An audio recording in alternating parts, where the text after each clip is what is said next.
All right. Hi, Ryan. How are you doing today? Good. I was gonna say good morning, but it's not really morning now, is it? I was like, good morning, good No, no. Good day. afternoon. Good Yeah, good day. Yes. afternoon. How are you doing?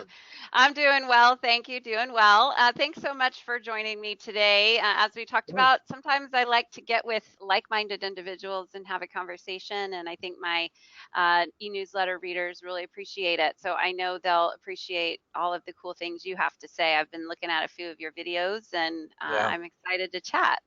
I'm surprised you still have me on you still want to do this after looking at my videos.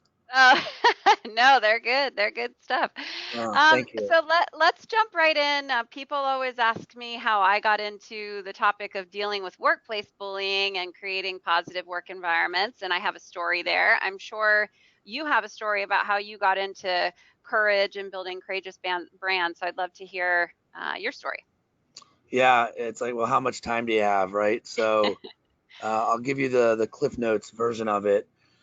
I moved to San Diego about 15 years ago and built a creative agency in town. We were about 70 people. And to be very honest, had landed on the platform of courageous ideas. And even today, I literally had a letter that went out to my newsletter titled "Courageous Ideas Are the Only Ones That Matter." Hmm. Fully believe in that. In this media obese world we're living in, when we're inundated with thousands of messages, it's really the courageous ideas that break through, and that's basically it. So, the to be fair, I was purely trying to write a book that was a point of view piece. And as you know, living in San Diego, this is not LA, this is not Chicago, this is not New York. The Hmm. idea was, how do we compete against those markets?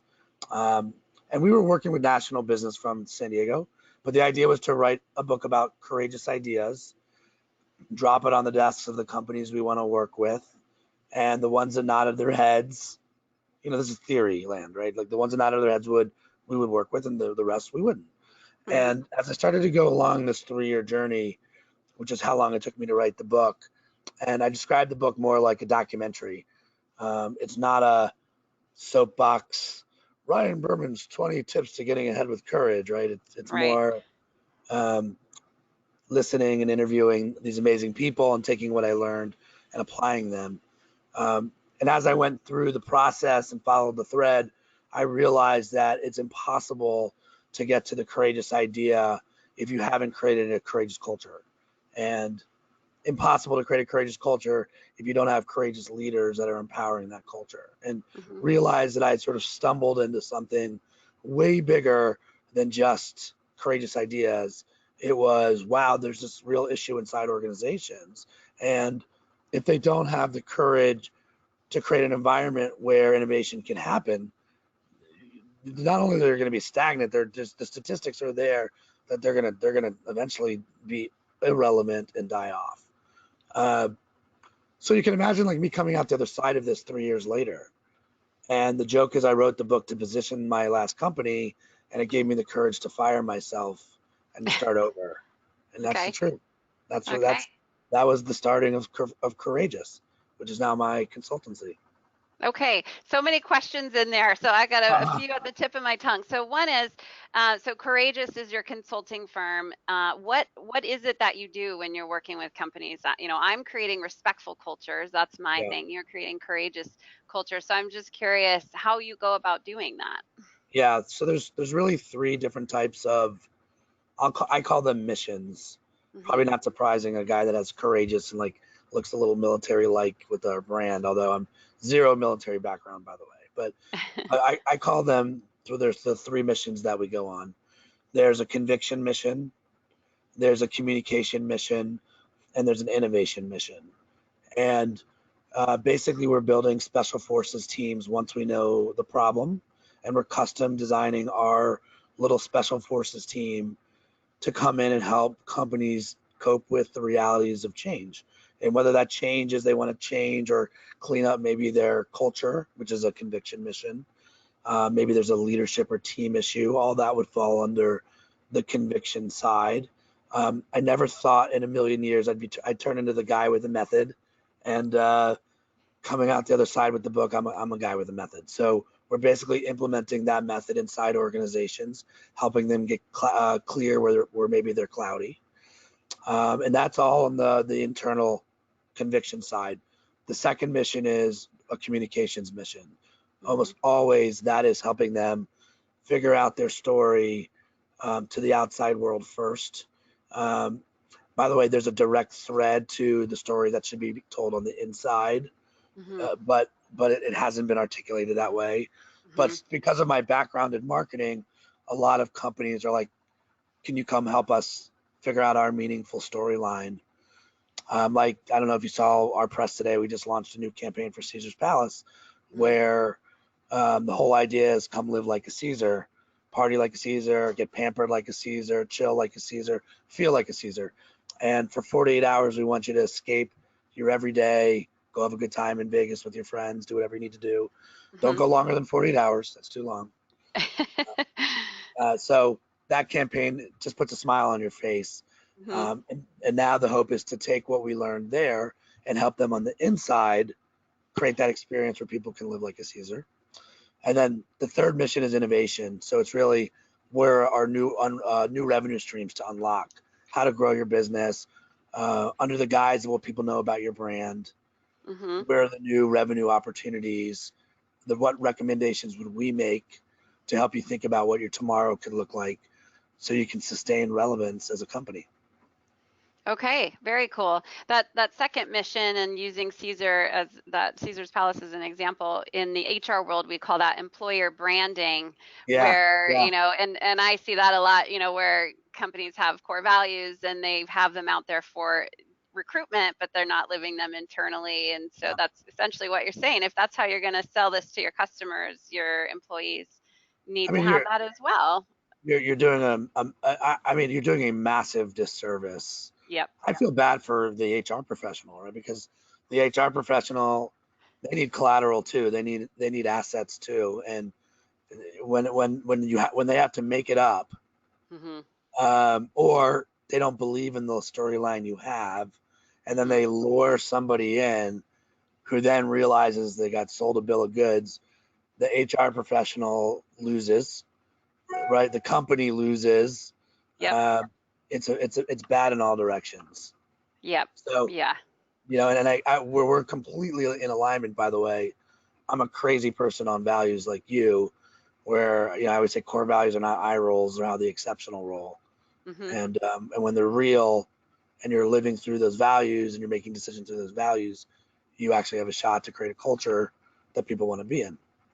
Yeah, I mean, let's talk about that for a second. I believe that core values are really misused. A lot of CEOs create core values and they put them on the website, and then, yeah, they're used for customers who maybe care about them, but probably not, and then recruiting employees, but they're not actually using them as a guidebook for behavior. And Yes. as somebody who creates respectful work environments, and I get called in when it's really toxic, I'm thinking, well, your core value there on the wall is respect or inclusivity or diversity, all of these really trendy values. Like, if you're living that, why do you need me here? So Yeah. how do we help you live the core values? And that's always a big place where I start. Yeah. So yeah.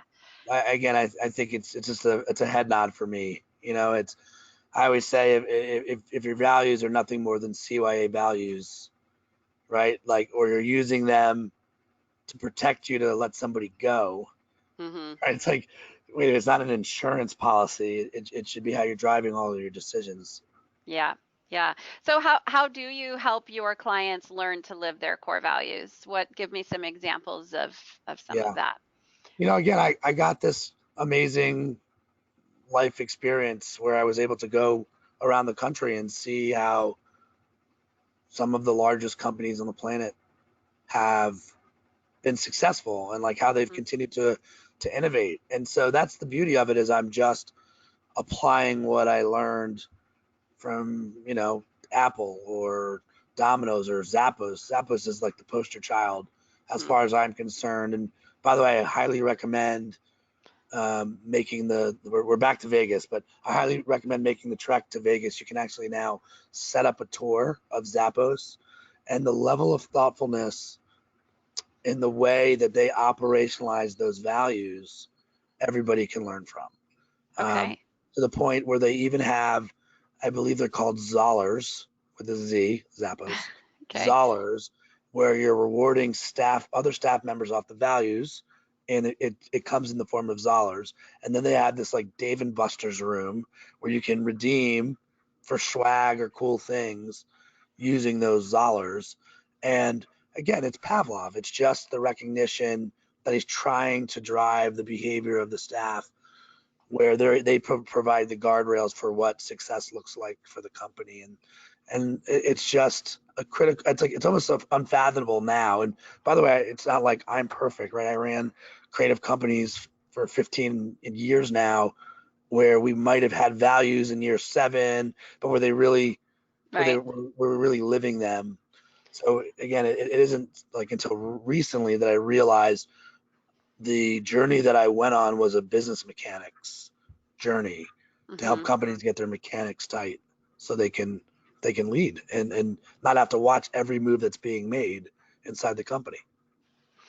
I'm thinking as you're talking about Zollers and Zappos, and then your brand is, you've got the bright yellow and courage. And I'm thinking about some of my clients who may feel like, well, Zollers feels a little silly, or having this Yeah, Dave and Buster's room feels a little silly, or we're not the bright, poppy, let's have yeah, create, swing set in the office or whatever. So what other, for those maybe more low key cultures, I guess, how do yeah, they still be courageous, and how do they still live their values? You have to be big and bold and bright in order to have a similar type of a, yeah, um, core values and culture.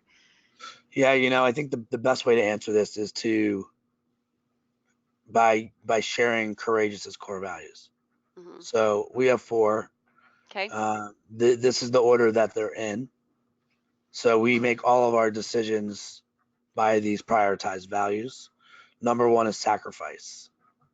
So I think most companies, and actually it's a perfect time to have the conversation, right? Because 2020 is right around the corner, and everybody's working on their goal setting for the year, and maybe you've got like 11 things on your list or whatever your list is. And realistically, I think good companies do that, but great companies prioritize the list, and exceptional companies sacrifice. They pick 3 things that they're going to focus on for the year. Mm-hmm. And so for us, like, we help our clients make choices. Like, let's smoke out all of the different options that we could do. Let's put them in the order, but then let's be realistic on sacrificing the ones that really aren't going to make the largest impact. I always like to say, by far, the most important thing is the most important thing. And like, I can't Yeah. decide for you what that is. It's different for everybody. Hmm. So for us, it's always about helping our clients be a little bit more realistic and make sacrifices. 2 is speed. Uh, time is the issue. We're all starved for time. Um, when I say speed, it can be misconstrued that we're gonna be like careless and move fast with our stuff. That's not the intent. We hire people that have done this for a while, so we can just get to solutions faster because we've seen a lot of scenarios.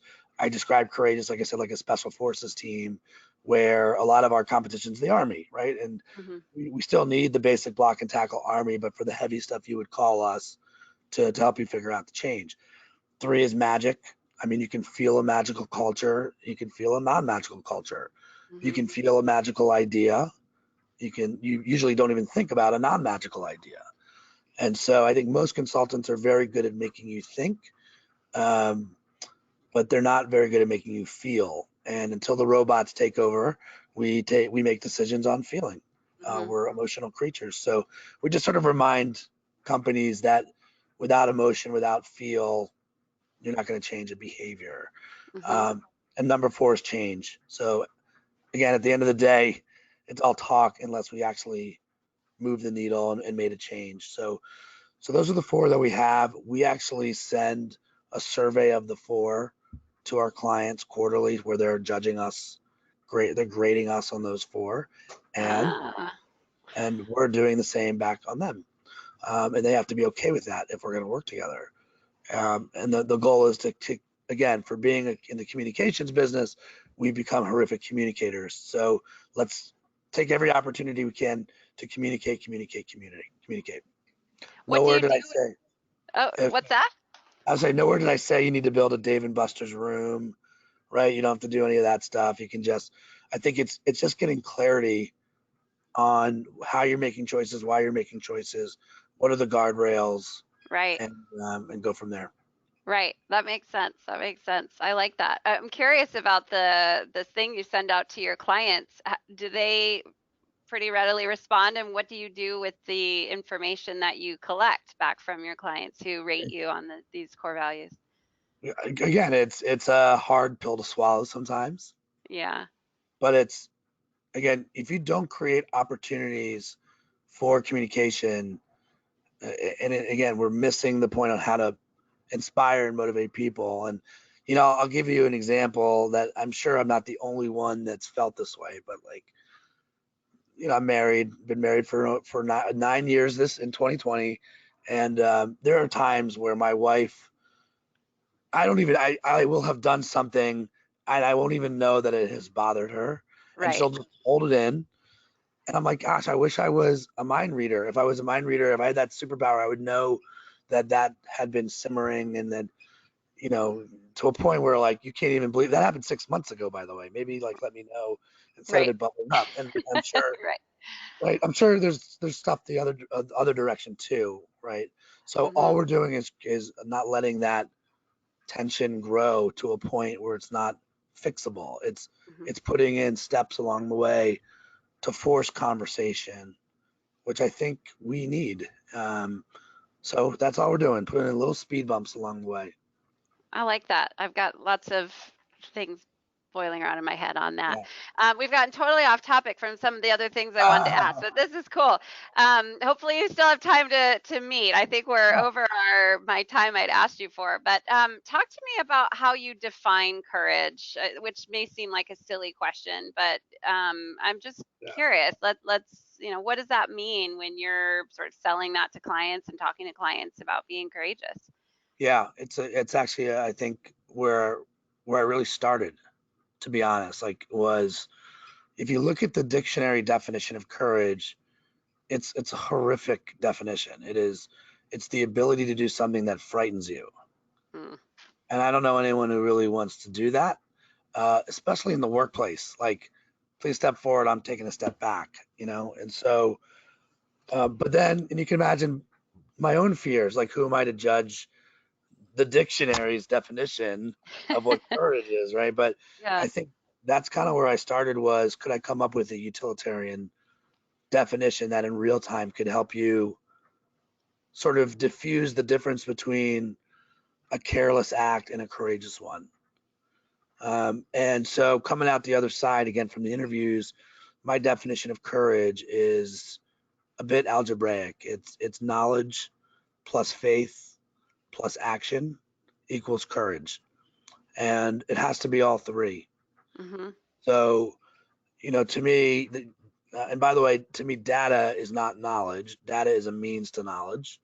It's going to take the synthesizers to take that data and turn it into wisdom. Hmm. Um, and faith. When we talk about faith, we're not talking about religion. We're talking about inner belief. Do you feel like you're onto something? And usually, the more knowledge you get on a topic, the more your faith grows as well.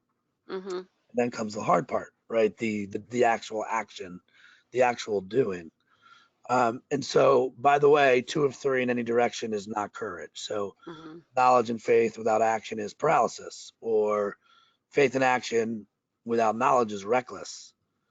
And knowledge and action without faith, what I've learned is if you don't feel it, if you're numb on the inside, you're probably working on status quo, Yeah. working on safe. So now it's like, how do I apply that definition in real time when I need to be courageous? It's like, okay, knowledge, faith, and action. Knowledge is what do I think? Faith is what do I feel? Hmm. And then action is what do I do? So what do I think about this? How does it make me feel? And what am I going to do about it? That's awesome. I love that definition. Cool. So you've alluded to it a few times, but let's talk a little bit about your book. So your book was written based on these interviews and Yeah. ability that you had to go in and visit all of these different organizations. Maybe what's one of the biggest lessons learned or nuggets that you could share that you got from all of these different interviews or visits with companies? What's Yeah. one big learning nugget? Yeah. So the book is called Return on Courage. Hmm. I do believe ROC is how you maximize your ROI. Um, and to be fair, because I really didn't know what I was writing when I started, I do describe the research process into three parts. There were the brave, there were the bullish, and there was the brainiac. So on the brave side, I interviewed Navy SEALs and astronauts and tornado chasers, a bank teller who was robbed at gunpoint, Okay. um, air like flight attendants who are now trained for terrorism. I mean, it's crazy stuff. Um, on the bullish side was people at Apple, Google, Amazon, Method, Domino's, Royal Caribbean, Live Nation, and then on the Brainiac side, I went to television radio school, so I had no idea how we were wired, and basically wanted to understand a little bit about what's really calling the shots. And you throw all that in the soup, and the biggest learning I would say is that it's not your fault that your standard operating system is rooted in nervousness, right? Like think about what's calling the shots. It's even the system itself is called your central nervous system, Hmm. right? So like let's break that down, right? At the core of you, system, operating system, computer, nervous. Like don't Right. don't say that, don't try that, don't move there. Um, and so the aha moment was, and I only learned this by connecting all the dots from everyone I talked to, how does an astronaut do what an astronaut does, or a Navy SEAL do what a Navy SEAL does, or a CEO do what a CEO does? And that's the center of the book is a 3-page chapter that talks about it's possible to train you to be courageous. I Hmm. call it building your central courage system to combat the realities of your central nervous system. And if you could learn that, knowing that most of our standard operating systems is on nervousness and you're not nervous and you're part of the 5% that knows how to fight when 95% of us are freeze or flight, well, that would be a serious advantage for you in your life, not just in Yeah. your profession. So, yeah, the ahas, you can train yourself. You have to do some work, and the process in the book is building that clarity. Okay.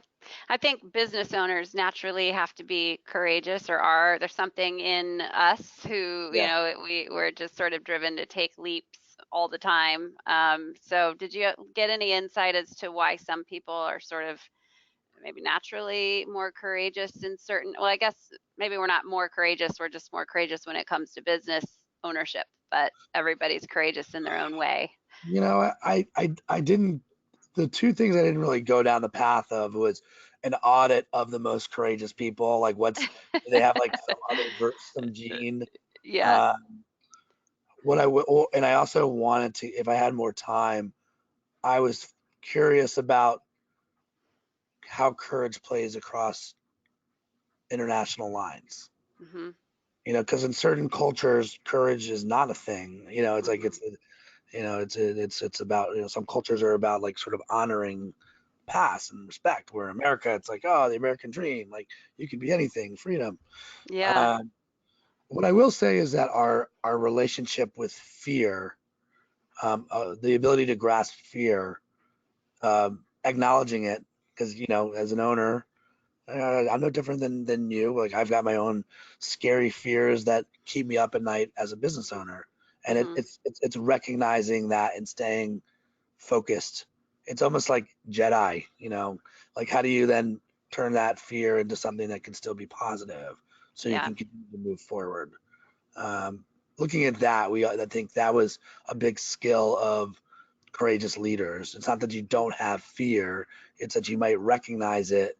And even I like to say I'm in the fear shrinkage business. Like, how Hmm. do we figure out that big fear and then start to attack it and shrink it down? Yeah.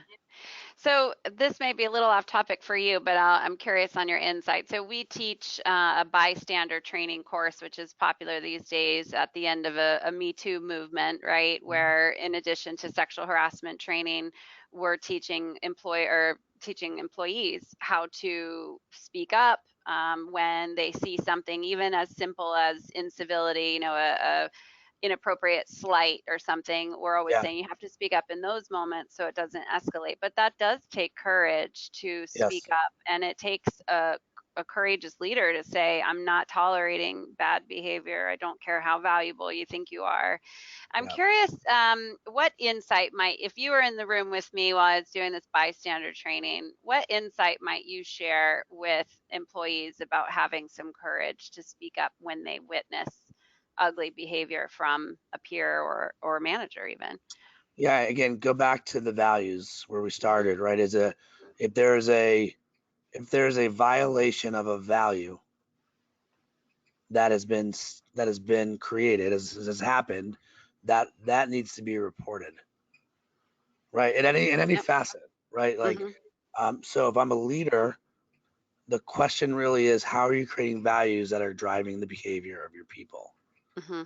And if we don't honor those values, that's where the problem lies, Yep. right? And then people don't feel comfortable to speak up to protect them. So Correct. there we are. Yeah, back in that circle. So, last question for you. You have this new organization you created, Sock Problems, which sells Yes. fun socks. And actually, funny story. I told you my staff saw you speak, and one of my staff members bought socks from your website for No Bully Oh, because nice. we're bullying experts. Actually, I know Good. them. I did subcontracting for them. So I was like, oh, I know this company. So anyway, that's Good. Very irrelevant. But cool. tell us about Sock Problems, your company.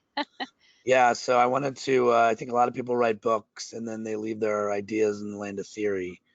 Hmm. And so the idea was, I wonder if I could put this to practice and put the method to practice. And so we followed the method that's in the book to build our own courage brand called Sock Problems. And the idea is, how cool would it be if we like turned sock into a verb and actually solved a few problems in the world with socks? And if anyone's made it this far in the video, you've now deduced that I am not an expert in socking problems. I'm a messaging guy. I'm a consultant, but my partners are experts in socking problems. So what we do is we basically send 25% of every purchase back to a particular charity associated with the sock. So if you wanted to sock racism or sock inequality, or sock bullying, or sock cancer, each sock has a different charity associated with the sock.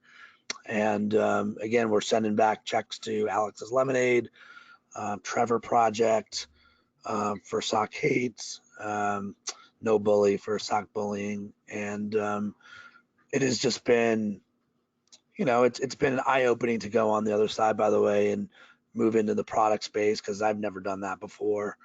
Yeah. Um, but also, I can sleep at night. Like, I get to use my superpower to try to do good and try to help a little bit. And like I said, I'm not going to be the one that's going to sock that problem, but maybe something in the money that we send back to these partners who are doing this every day, could come up with a solution. And I believe almost all of our partners are 4-star Charity Navigator partners, which means they're using the money the right way.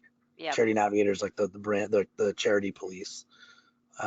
So you can see their ratings on our website at Sock Problems. And I don't know when you're sending this out, but I will say, that because it's stocking stuffer season, if you use Courageous as a promo code, it'll get you, I think, like 15% off, on for the holidays.